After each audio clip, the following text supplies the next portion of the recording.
This video is all about self-identity. What is self-identity? Self-identity is a collection of beliefs that we have that determines the way we see the world, determines our belief about our worth, it determines what we think our potential is, and it also determines what we believe we're deserving of in every area of our life. Financially, relationally, where we live, how we spend our time, what we do. It creates a glass ceiling that we cannot transcend. So sometimes in life we want something better or different or more, but we hijack or self-sabotage ourselves because we're banging our head up against the iron law of self-identity, the beliefs that we have unconsciously about what we deserve out of life. Where did they come from? So our baseline or starting point of our belief system was developed unwillingly or involuntarily during our formative years, which I talked about in some other videos.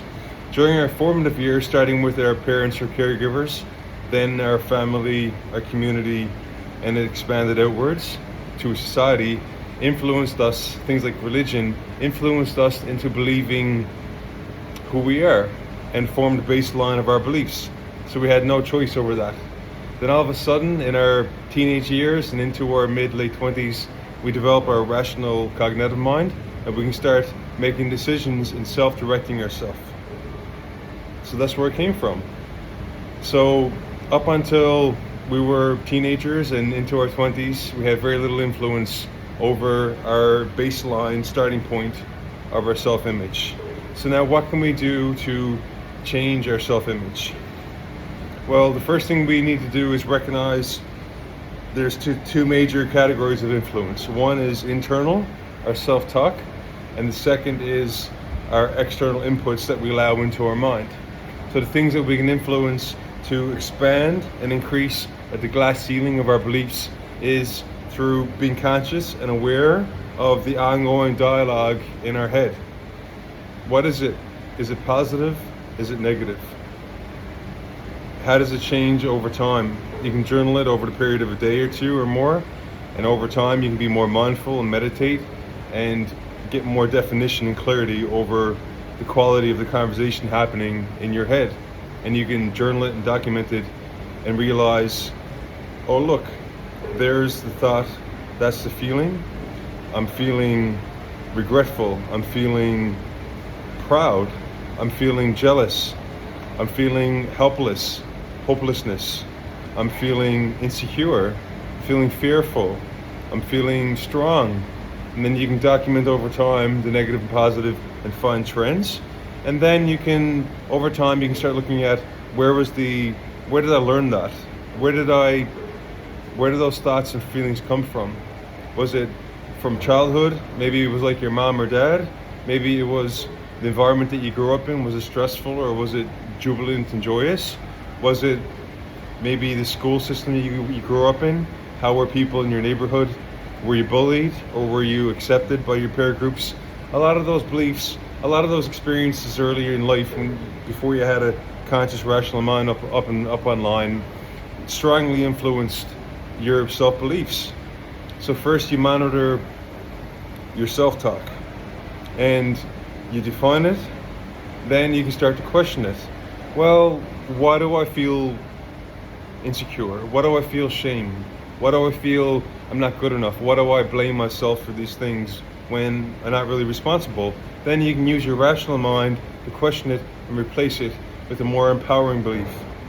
You can say, well, am I really not good enough? Or is that a dialogue running in my head? Am I my thoughts? Am I my feelings? No, I'm the higher self who is aware that I'm having thoughts and feelings. You can write, as you write them down on a piece of paper, you can say, look, there is my thoughts and feelings, and here I am. Two different things. I'm not my thoughts, I'm not my feelings. Then you create that space, and then you can start to realize that you are the self-director, you are the self-author, you are not what's happening automatically in your head. You can change it. You are not it. You are something completely higher, transcendent, authentic, something much greater than your momentary thoughts and feelings. So if you have a thought and feeling in the same time, which one is real? Well, the feeling is more indicative of the true belief and thought that's happening and sponsoring that feeling. So if you're feeling negative, but you're thinking positive, the truth is you have a belief and a deeper underlying thought that is a negative, because the thought's producing the emotion. Then when you have the emotion and feeling, that reinforces either a positive or negative thought, more positive or negative thoughts depending on if it's positive or negative. So getting back to controlling our input and improving our self-identity through improving the quality of the dialogue in our head. Over time, we will impression and recondition the subconscious mind and create new neural pathways to reinforce stronger self-beliefs. So that over time, piece by piece, you can put those bricks into your beautiful yellow brick road, and one day you have a super highway built of positivity and positive self-belief, increasing your ceiling, and your life will follow. So how do you know? Okay, well, how do you know what your self-beliefs are? Results don't lie. Look at your life. Be completely honest. Sometimes it's brutal, but be completely honest about every area of your life and define what it is. And that's a reflection of your self-beliefs. Why? Because as within, without. As within your belief system and self-identity, as without is the results you have in your life. The two, it's an iron law, the two will always match. What happens when we try to set a goal and want something, maybe a higher income and a different job, but we can't get there? It's because our self-belief is the limit we have on our life, and we cannot manifest something that's not in alignment with our self-belief. So in order to have a different job and a higher level of income, if that's what you want, for example, as an example, or a more physically fit body, you need to develop the belief, and you need to believe that you're deserving of having more income, a different job, a more physically fit body, etc., more healthy lifestyle. You need to believe that you are deserving and worthy of it. That's the self-belief sponsoring behind those behaviors and transformation. So let's move on to, that's the internal. Let's move on to the other major influence, the external environment. So so you can't change the weather, you can't change other people, you can't change a lot of the political and socioeconomic affairs, you can't really change where you're born, you can't immediately change your bank account and stuff like that. You can over time. So what is it about the external that you can change? Well, over time, you need to shape the environment to control what inputs come into your mind. You need to control all the inputs that affect your subconscious mind and affect your beliefs about yourself. So I recommend limiting negative things like news, social media, because a lot of times you're unconsciously comparing yourself to the guy or girl who owns 10 Lamborghinis and who has whatever the most beautiful photogenic partner. That's not a realistic comparison, and that's likely not good. Subconsciously, our brain tends to compare and contrast and discriminate, and you're likely comparing yourself in some way to them, and that's going to make you possibly feel less about yourself. So I recommend limiting unrealistic comparisons. As I said in a previous video, the only person you should compare yourself against is who you were yesterday, and being a little bit better than who you were yesterday.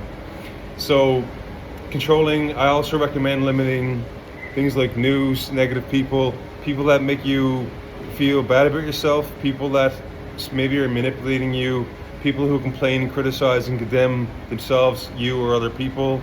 If they're gossiping about other people to you, they're probably doing the same thing to you, to other people. So all that negativity and drama, I recommend you decreasing it. But if that's who you are and your self-beliefs, if you're a dramatic person and that's the current baseline status of your self-beliefs, then you will continue to attract it in. Then you need to go back to the internal stuff and reshape your self-talk and redefine your beliefs so that you attract in higher quality energy into your life, higher quality people from an energetic positivity standpoint. So other things that you can limit is anything that makes you feel bad about yourself, things that you can increase and that you should include in your life.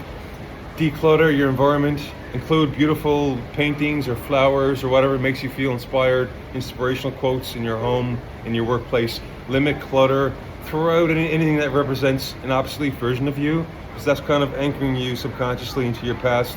I recommend going on beautiful nature walks, going to museums, going to beautiful art museums, taking in beautiful cultures if you can afford it, travel, have new experiences in different beautiful cultures, experience all the different cultures of the world if that's within your within your ability and interest. Also, find beautiful clothing that you feel represents you, that's authentic to you, that makes you feel good. Stand up straight with your shoulder back and try to smile more often, like I try to do. Other positive things include positive people who encourage you, the opposite of dramatic negative people. People who genuinely listen, who you trust, who are on a growth journey like you likely are. Include those kind of people in your life more often. You can find groups, like-minded groups. Maybe it's a sport, maybe it's an interest in self-development or art or hobby. And there's many wonderful people out there that you can connect with who are positive, encouraging, and trustworthy. So that's kind of that's all those forces will shape your mind, as well as the books you read, listen to lots of inspirational podcasts, do affirmations, practice gratitude, get all those positive inputs into your brain, into your five senses, and over time, those will have a gradual, incremental, but compounding impact on the quality of your subconscious mind and the quality of your self-beliefs. And over time, you will increase that glass ceiling on your self-image and beliefs so that you believe you're worthy, deserving of more. You expand, you install new neural circuits through neuroplasticity. You consistently reinforce positive, empowering, strengthening neural pathways in your brain, solidifying, crystallizing into new self-beliefs that will strengthen your identity and will shape your future, expand your potential, and the sky's the limit. Your glass ceiling will go into the sky, into the moon, and beyond, and your behaviors will follow. Hope this is helpful. It's a long video today, over 12 minutes now, but I hope it's empowering for you. So take a day and track your internal dialogue. It's one thing you can do, the quality of your thoughts and feelings. Start learning to label your feelings with a word and try to get as accurate as you can with what that emotion is truly under. Sometimes emotions mask other emotions. Figure out what that sponsoring emotion is and figure out where that you may have learned that in history, learned that fear or learned that negative or positive emotion. Then track it, see what percentage approximately is negative and positive, and start questioning negative fears and beliefs and replacing them with empowering alternatives, positive empowering alternatives that you as the conscious self-director can shape.